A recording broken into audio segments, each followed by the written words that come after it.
My relationship with music, I think, started when I was probably born. I feel like I've always had like a natural kind of, I gravitated.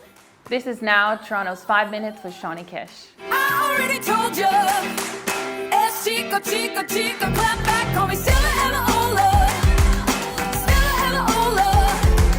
I already told you. The idea of collaborating was new for me. I felt pretty strongly about writing my own songs in the past. I wanted to try something new and try something different. I remember seeing the Arkells live and I thought, what a fantastic, fun show. And so Max and I started talking about writing a song together that would open up that space because, you know, I wanted to be able to, the place I come from is healing and empowerment. I wanted to couple that with a different experience of life, a different voice in music, and add those two, combine those two worlds together, which is kind of how each collaboration happened. And it was for, you know, each artist was for very different reasons. You know, performing, if I had to perform only those songs in a set, in a show, it's like a roller coaster ride. It's like you get to experience fun and dancing and joy, but seriousness and getting an opportunity to teach. And then you get to have fun again, and then you get to think about, you know, with songs like No Evil, and be able to kind of learn and feel empowerment with what's going on in the world.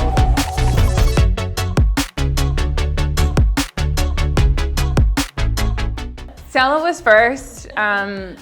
And I was really excited to release Stella, which was written with Max, because of the energy. I was ready for energy. I was ready to show that part of myself as an artist, you know, having fun. Like I said, you know, being able to see the Arkells on stage and go, wow, that's a blast, and wanting to have fun with, you know, on stage. And so that was kind of the goal in writing Stella, and it definitely does that. But it also says, you know, I'm strong, and I'm okay with saying that too, even though I've come from where my background is, you know, I've struggled, but I'm strong. I feel strong standing here. And even if it's like a fake it till you make it sometimes, it's like, you know, sometimes I might not be feeling that, but it also is like that anthem that gets you into that. So I love Stella for that reason.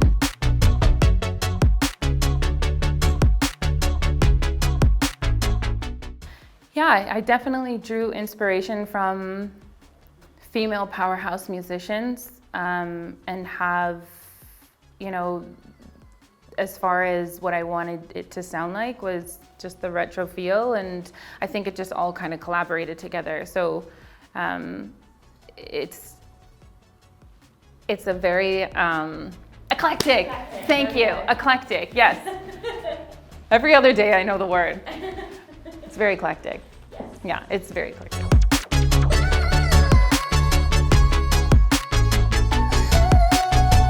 My relationship with music, I think, started when I was probably born. I feel like I've always had like a natural kind of, I gravitated towards music, and it was always, it's always playing in the house. My parents played a lot of music in the house, and there's a lot of instruments, and I gravitated towards instruments. But it wasn't until I was around 13, 14, younger teenage years, when I was, you know, struggling with that part of my life, with my identity as a two-spirit person, as a Native person. It's not really something we talked about in our home. So, you know, I had a lot of struggles that kind of kept me from feeling at peace and safe. And I used music to kind of propel myself out of that time. I needed something to ground me. I needed something to help me understand that, you know, that I could fight, that I could, you know, fight for peace and my culture and who I am. And